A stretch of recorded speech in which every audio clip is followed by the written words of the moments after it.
Radio Sucesos 101.7 FM presenta su noticiero Sucesos con Milton Pérez y Verónica Larrea. Un periodismo libre para una democracia plena. Los hechos y las opiniones de los sucesos que marcan nuestro tiempo.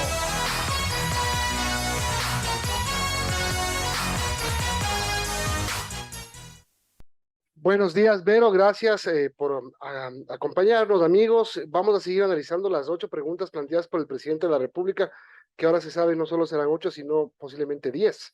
2 de plebiscito que se encaminan por parte del gobierno, pero bueno, aparte las 8 de referendo que el presidente ha presentado a la Corte Constitucional. Pamela Aguirre, abogada constitucionalista, está con nosotros. Doctora, gracias por acompañarnos. Buen día. Lo primero, hay muchos cuestionamientos de algunas preguntas por la posible complicación que tengan estas en la Corte Constitucional para ser calificadas. ¿Cómo la ve usted? Buen día. Buenos días, Milton. Buenos días, Vero. Un buenos días a toda la audiencia que nos acompaña en este prestigioso medio de comunicación. A ver, efectivamente hay algunos temas que requieren un análisis muy riguroso. El control de constitucionalidad que realiza la Corte tiene que hacerlo en base a los precedentes que tiene y que ha dictado sobre la materia. Y efectivamente, en este momento, lo que corresponde a la Corte es dictaminar el procedimiento por medio del cual podrían estos cambios que propone el presidente ser incorporados en la Constitución. Bueno, vamos analizando algunos casos. Por ejemplo, la pregunta 1. Ya hay un pronunciamiento de la Corte Constitucional sobre el procedimiento de un tema en el que participen en apoyo de la policía a los militares, que salió, si no me equivoco, en el 2015, que luego la Corte se pronunció al respecto sobre el procedimiento, lo declaró inconstitucional. Pero aparte existen algunas jurisprudencias internacionales, Corte IDH, por ejemplo, sobre los derechos humanos, sobre el tema de el uso de la fuerza. ¿Ahí puede correr peligro esta pregunta? A ver, este tema, además es importante tener presente que en la jurisprudencia de la Corte Interamericana de Derechos Humanos ha transitado por algunas etapas.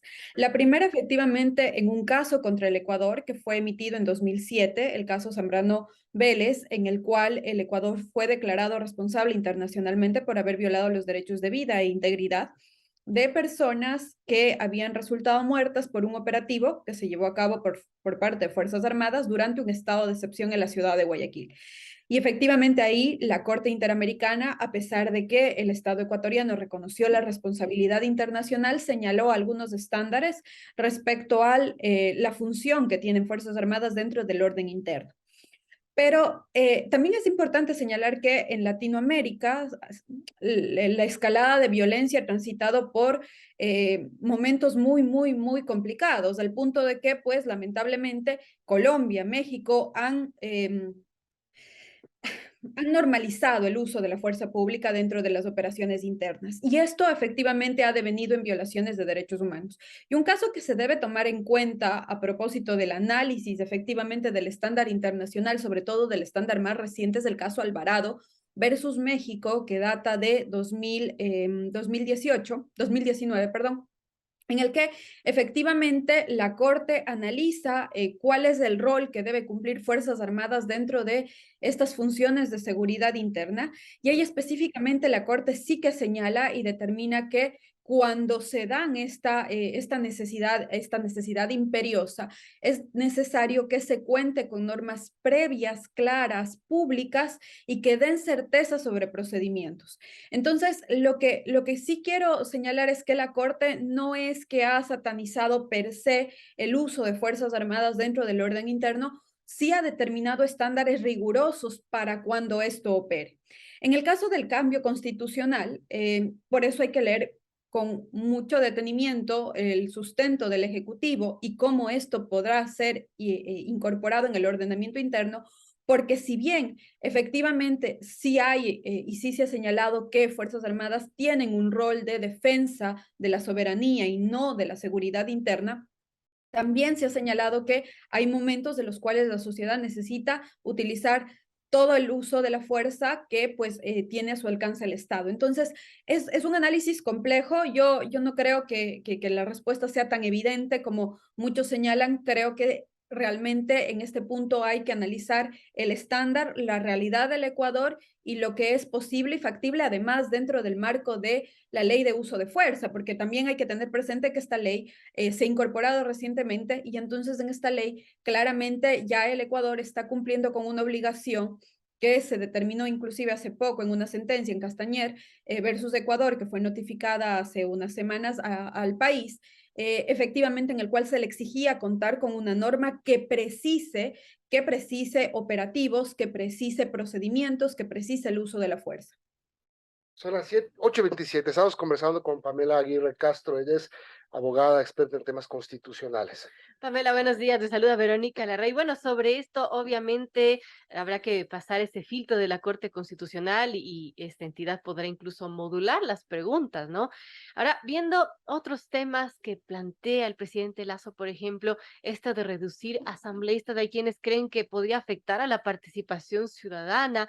¿Usted cómo ve esa pregunta que plantea reducir los asambleístas? La Corte Constitucional en 2019 ya declaró y señaló que el reducir asambleístas no afectaría a derechos de participación, habida cuenta de que seguiría existiendo una representación. Entonces, el estándar de la Corte en este punto ha sido bastante flexible en el sentido de señalar que esto no afectaría y que podría pasar bien. Ahora, el tema de la conveniencia política ya es un tema que inclusive también tendrá que jugar el momento en el que efectivamente cuando pase el filtro de la Corte la ciudadanía lo evalúe.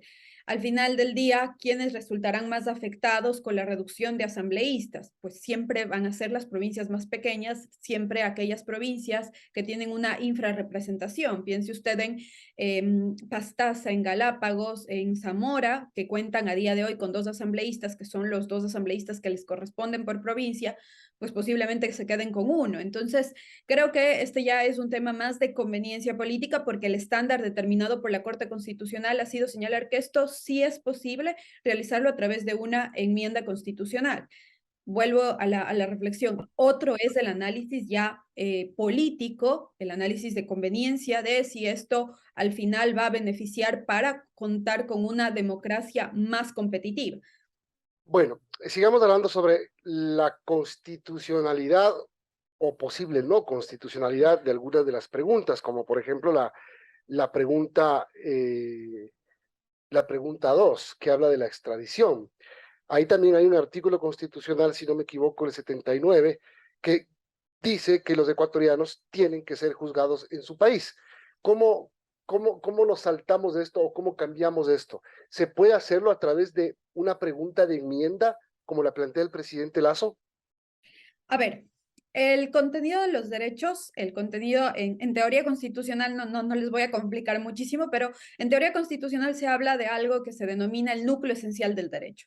Y el núcleo esencial es aquella parte del derecho que no puede ser trastocada porque si es trastocada, si es menoscabada, se afecta al contenido mismo del derecho. Pero se ha determinado que es posible en la periferia, es decir, en la regulación, ir generando una serie de normas que permitan el ejercicio de ese derecho en concordancia con otros derechos. La norma de extradición de nuestra tradición constitucional la tenemos desde 1946, así que no es algo nuevo, no es un invento de Montecristi, ni la del 98, ni siquiera la del retorno a la democracia.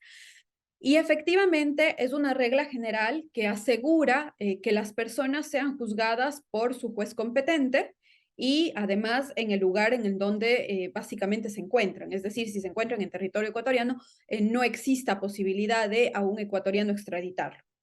La pregunta resulta compleja por cuanto efectivamente requeriría que la Corte Constitucional establezca una excepcionalidad para esta regla general.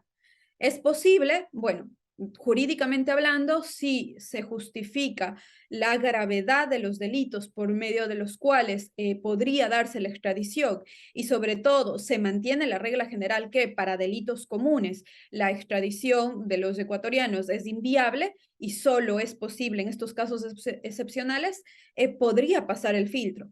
Lo que sí es preocupante de la pregunta, Milton, es que efectivamente se determina delitos transnacionales. Y no nos queda claro entonces todos los delitos que se entienden como delitos transnacionales. Porque un delito común que esté vinculado con un delito transnacional o con narcotráfico, pues eventualmente entonces podría ya considerarse un delito transnacional. Entonces, creo que esa precisión sí que tiene que realizársela, tiene que además determinarse si es que esto llegase a pasar, una regulación en la que específicamente se determine cuáles son estos delitos transnacionales, porque tal y como se encuentra, la pregunta ciertamente resulta muy vaga en el sentido de delitos transnacionales. Que termina cayendo otra vez quizá en el ámbito político, porque el Mm. presidente dijo narcoterroristas, si no me equivoco, narcocriminales, así los calificó. Claro, ahora, ¿quién califica el delito transnacional? O sea, ¿en dónde cae? A ver, justo por eso es tan importante y gracias por la pregunta, Milton, porque esto me permite reflexionar con la audiencia un tema. Si bien las preguntas son las importantes, hay que poner atención en los anexos. Los anexos realmente son lo que importa en este referéndum, porque es el anexo realmente el cambio que se va a dar en nuestro ordenamiento jurídico. Entonces, a propósito de su pregunta, Milton, el anexo establece que es la ley la que regulará, es decir, es el legislador el que tiene que tipificar, el que tiene que señalar y esclarecer cuáles son esos delitos que se consideran delitos transnacionales y que eventualmente podrían ser objeto de extradición. Además, también tiene que pensarse y reflexionarse sobre el siguiente asunto. El tema de la extradición, al requerir la cooperación internacional, también se justifica y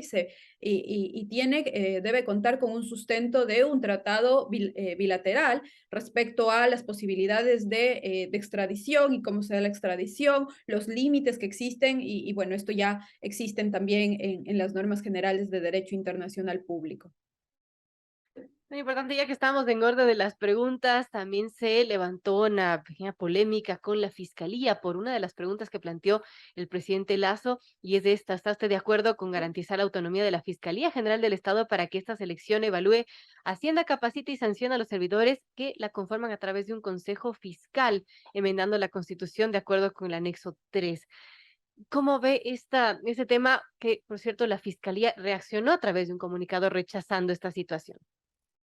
A ver, aquí hay un tema que es importante tener presente. ¿La Fiscalía goza de autonomía? Sí, constitucionalmente la Fiscalía es un órgano autónomo de la función judicial, no del Consejo de la Judicatura, es un órgano autónomo de la función judicial, es decir, está dentro de la función judicial y goza de cierta autonomía. Ahora, lo que se plantea en la enmienda es, propuesta por el presidente, es crear un consejo paralelo, un consejo que sea el que se encargue de evaluar, de sancionar, de promover la carrera fiscal.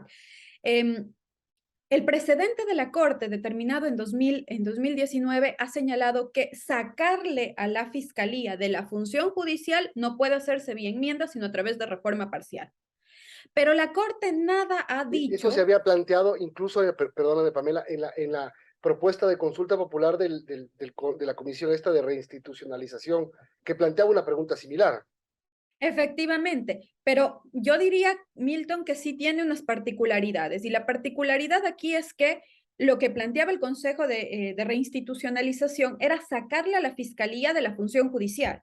En este caso, lo que se intenta es no sacarle a la Fiscalía de la función judicial, sino determinar o crear un órgano dentro de la función judicial, un órgano dentro de la función judicial que sea paralelo al Consejo de la Judicatura para la promoción, ascenso, nombramiento de la carrera fiscal. Entonces, en O sea, no estricto la sentido, independiza del Consejo de la Judicatura.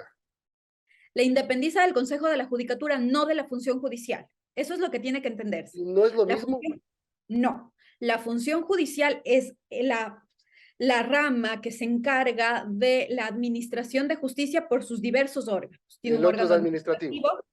Exactamente, Consejo de la Judicatura es administrativo, tenemos los órganos jurisdiccionales, Corte Nacional, los jueces, tenemos los órganos auxiliares y dentro de este entonces se crearía otro órgano administrativo dentro de la misma función judicial, paralelo al Consejo de la Judicatura para la promoción y ascenso. Entonces, en gran medida, se obtendría, sí, una especie de mayor autonomía, pero no sale de la función judicial. Y sobre este tema no existe precedente de la Corte. Entonces, Ahora, aquí claro. habrá que analizar si efectivamente la Corte considera que el crear un órgano significa modificar la estructura o si por el contrario, crear este órgano, pero mantenerlo dentro de la función judicial podría pasar bien bien. Es Ahora, decir, más allá de este tema de ajuste constitucional, creo que lo que le molesta a la fiscal general es, bueno, número uno, quizá que no le hayan consultado ni hayan dicho, queremos hacer esto. Número dos, le entiendo en el comunicado, más o menos, me sacas de un consejo y me metes a otro consejo. Entonces, ¿dónde está la autonomía que puedo tener? Aunque ese consejo fiscal estará conformado por fiscales o por gente que tenga por lo menos los mismos requisitos para ser fiscal. efectivamente, pero aquí también hay que reflexionar un punto. Bueno, la Fiscalía, si es que adquiere esta autonomía, tiene que contar con un órgano administrativo que permita y que determine, que promocione la carrera fiscal. Pues yo creo que sí, o sea, si todas estas competencias, y hay que pensarlo ya orgánicamente, si todas estas competencias salen de un órgano, hay que entregárselas a alguien. Entonces, entregárselas solo a la fiscal, a mí también me parece que eso podría reñir también con el tema de un contrapeso, que es una también de las normas básicas y que un principio básico, perdón, que se establece en una democracia. Es decir, nadie puede ejercer un poder absoluto. Entonces, la idea del todo no resulta tan equivocada cuando se le entrega a un órgano. Hay competencias que las saco de un órgano y las tengo que poner o tengo que otorgárselas a alguien. Y la creación de este órgano en el que, además, esto sí es importante, en el anexo se señala que este consejo de la fiscalía, lo va a presidir la fiscal o el fiscal. Entonces, al final, sí que tendrá una injerencia importante. Claro, pero no poder absoluto, porque como el tema no es de Exacto. personas, digamos, hoy está Diana Salazar de fiscal, pero mañana eligen a Godzilla y lo destruye todo. Exactamente, usted ya lo señaló, Milton. La cuestión no es de personas y claro, no hay, de hecho, en una democracia competitiva, y tal vez esta es la idea que los ecuatorianos no terminamos de entender, es que en una democracia competitiva no se le tienen que entregar el poder absoluto a nadie. Y el contrafreno, es decir, el contrapeso, tiene que existir para que exista ese control. Así es. Bueno, vamos a ver qué pasa y cuáles son las dos preguntas sorpresa que nos tiene por ahí el bonus track del gobierno. Gracias, doctora Pamela Aguirre. Tenemos que terminar lamentablemente. Nos quedamos Así con es. 8 preguntas, Con con 7 algunas. preguntas, con 6 preguntas más. Y bueno, y de esas dos de bonus extra que mencionaba el ministro, y comentaban expertos que tendría que igualmente pasar por el filtro de la Corte Constitucional. Así es. Gracias. Ya conversaremos más adelante. Tenemos 20 Muchísimas días para que gracias. la Corte se pronuncie. Buen día.